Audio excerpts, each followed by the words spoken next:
ونصلي على رسوله الكريم. أما بعد، قال الله تعالى في كلامه المجيد وفرقانه الحميد: يا أيها الذين آمنوا اتقوا الله حق تقاته ولا تموتن إلا وأنتم مسلمون. وقال النبي صلى الله عليه وسلم: يقول الله يوم القيامة: أخرجوا من النار من ذكرني يوما أو خافني في مقام. صدق الله العظيم وصدق نبيه الكريم. ډیرو مسلمانانو، عزتمندو او زما اوریدونکو، د الله رب العالمین د یارې او د خوف خدا باره کې مونږ بحث شروع کړو. مخکې مونږ احادیث ذکر کړو، د هغې نه مخکې د قرآني آیاتونه به یې 2 واقعاتو. اوس د خوف خدا علامات ذکر کوو چې کوم علامات په انسان کې راشي چې په هغه کې د الله رب العالمین یار راځي. چونکې تکلیف هم ډېر زیات دی، د زکام شکایت دی، د سینې شکایت دی او تکلیف ډېر دی. خو خپلو ملګرو دپاره، اورېدونکو دپاره کوم سلسله چې شروع کړې وه، نو انشاءالله د هغې سر ته رسوو، هغه به روانئ. د الله رب العالمین نه یره، د الله رب العالمین نه خوف چې کله د انسان په زړه کې راشي، نو انسان ته کامیابي میلاویږي، انسان ته نجات میلاویږي. دنیا کې هم انسان ته کامیابي میلاویږي او آخر کې هم کامیابي میلاویږي. خو چې کله انسان د الله رب العالمین یره د خپل ځان نه ختمه کي او د الله رب العالمین یره خپل ځان کې نه راولي، نو دنیا یې هم ناکامي او آخرت یې هم ناکامي. په دې سلسله کې د الله رب العالمین په دربار کې به انسان صحیح توبه کوي، رښتینې توبه کوي. یعنی اولنی شرط د الله رب العالمین د خوف دپاره هغه دا دی چې د بارګاه الهي کې به د انسان رښتینو توبه کوي. یعنی د صدق دل نه به دا د توبې الفاظ راوباسي، دغه توبه به کوي. د لپاره به داسې اعمال نه کوي چې د هغې په وجه باندې دا د الله رب العالمین ناخوښه ګرځي. نو چې کله د انسان توبه وباسي، نو مخکې موږ ذکر کړو چې کیفل نومي انسان توبه ویسته، الله رب العالمین دا جنت ته بخښنه ورله وکړه، مغفرت ورله وکړو. نو چې کوم انسان د الله رب العالمین خوف غواړي، د الله یره په خپل زړه کې غواړي، نو هغه دپاره د الله رب العالمین په در کې رښتینې توبه ایستل پکار دي. دویم، انسان به د الله رب العالمین په دربار کې د الله رب العالمین په در کې دعا کوي. چې کله دعا کوي، دې انسان ته به د الله رب العالمین خوف او یره ته نصیب کیږي. دریم، د انسان به د الله رب العالمین چې کوم یره ده، دا به هغه خپلې مخې تږدي، د هغې فضایل به دا مخې تږدي، په هغې به نظر لري. یعنې مطلب دا دی چې د خوف خدا فضایل به د پیش نظري، ده به د هغه باندې نظر کوي، دی به هغې سوچ کوي او فکر به کوي. او د الله رب العالمین د خوف او د یرې په دې علاماتو به سوچ کوي، غور به کوي، فکر به کوي چې کوم علامات دي چې انسان د هغې په وجه باندې د نجات او کامیابۍ ته رسي. د خوف خدا علامات هغه یو څو علامات دي، یو څو نښې دي چې کله د انسان کې دا راشي، نو انسان دا کامیابۍ ته ځي، انسان ته کامیابي میلاوي. په هغه کې اولنی نمبر چې انسان د الله رب العالمین د خوف او د الله رب العالمین د یرې د وجې نه دی د خپله ژبه د دروغو نه، د غیبت نه، د چغلۍ نه، د فضول خبرو نه دا بنده کي او دا د الله په ذکر کې مشغوله کي، د الله په ذکر کې مشغوله کي، په تلاوت د قرآن کې مشغوله کي، په علمي مجلس او په دغې علمي محافلو کې کینی او په علمي گفتگو کې د خپله ژبه مشغوله کي. نو دې انسان ته به الله رب العالمین د خپله یره، د خوف د توفیق ورکوي، د انسان په زړه کې د الله رب العالمین یره پیدا کي. دویم نمبر چې کله انسان خپله خېټه د حرامو نه بچ وساتي او د حلالو استعمال شروع کړي. یعنې چې کله چې انسان حلال استعمالوي، نو په دې انسان کې به د الله یره پیدا کېږي، د الله خوف پیدا کېږي. او چې کله د حرام استعمالوي، نو د الله یره به ورته نه ځي او دی په نور څه باندې سر کېږي.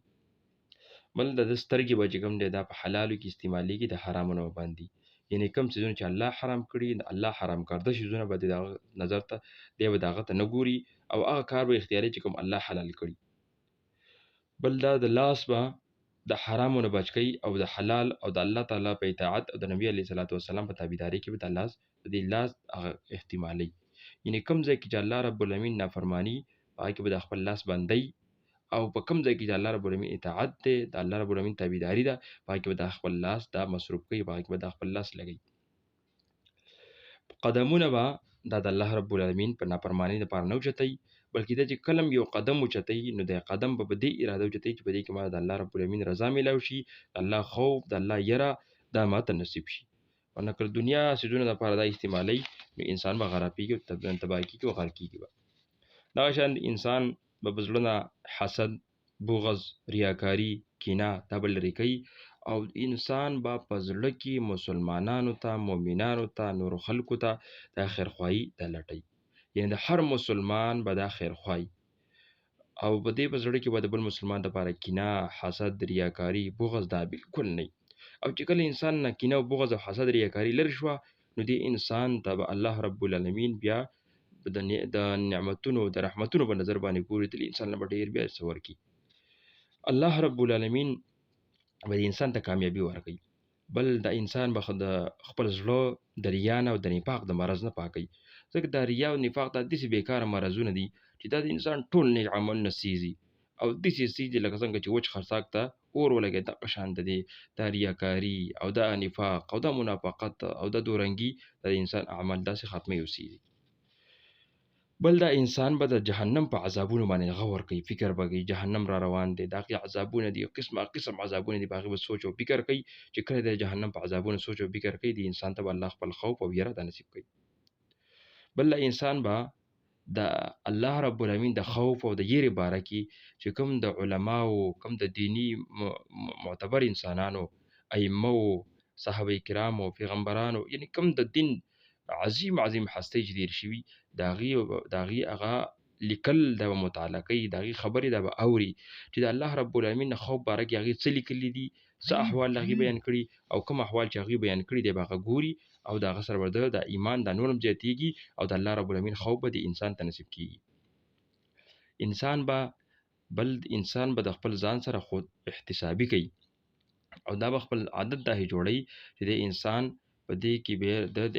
خود احتسابي مطلب دا چې ځان ته به احتساب کوي. که د ماخوستن پرې وځي نو دی به وایي چې ما په ورځ کې څومره نیکیانې وکړې، څومره ما بدي وکړه، نو چې څومره نیکیانې کړي نو په هغې به شکر وباسي او که بدي دې کې شوي، ګناه دې شوي نو دې ګناه په وجه به دی د الله نه بخښنه غواړي، استغفار به وغواړي، الله ته به توجه وکړي، الله نه به معافیانې وغواړي او اخري چې کوم مونږ ځان سره لیکلي نو خو د خوف خدا دا ډېر علامات دي او نښې دي چې دا انسان په هغه خلکو په مجالسو کینی، د خلکو په زړونو کې چې د الله رب العالمین یره ده، د الله رب العالمین خوف دی، نو دی په هغه مجالسو کینی، د هغه مجالسو په وجه باندې په دې انسان ته د الله رب العالمین یره نصیب شي، د خوف د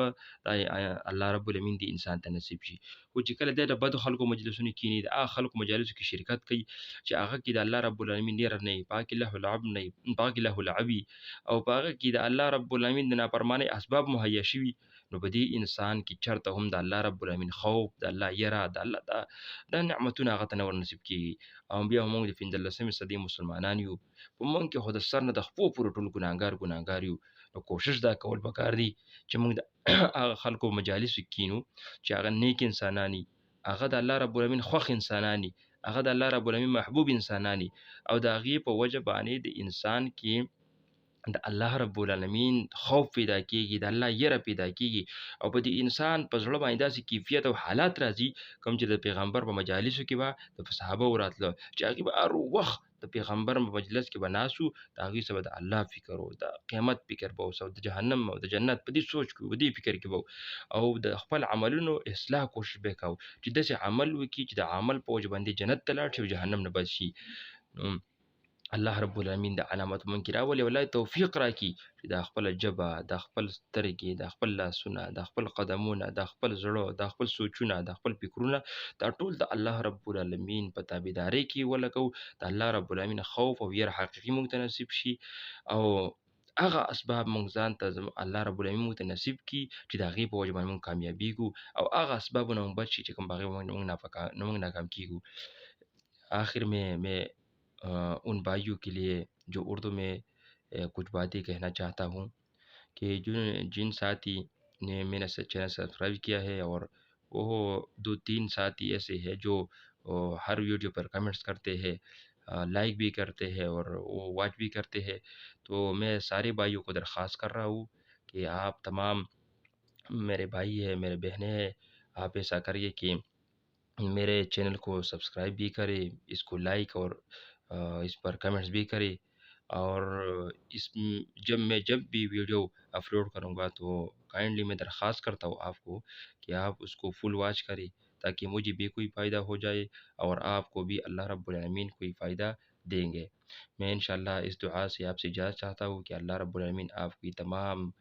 رکاوٹیں، مشکل اللہ رب العالمین حل کرے، اور اللہ آپ کو دنیا اور آخرت میں کامیابی نصیب فرما۔ اور میرے صحت کے لیے میں آپ سے پھر درخواست کر رہا ہوں کہ خصوصی دعاؤں کی درخواست ہے کہ آپ ہمارے لیے بھی خصوصی دعا کریں، اور جو ساتھی ہمیں سپورٹ دیتے ہیں، ہمارے معاون ہے اور ہمارے مددگار ہے، اللہ رب العالمین کی بارگاہ میں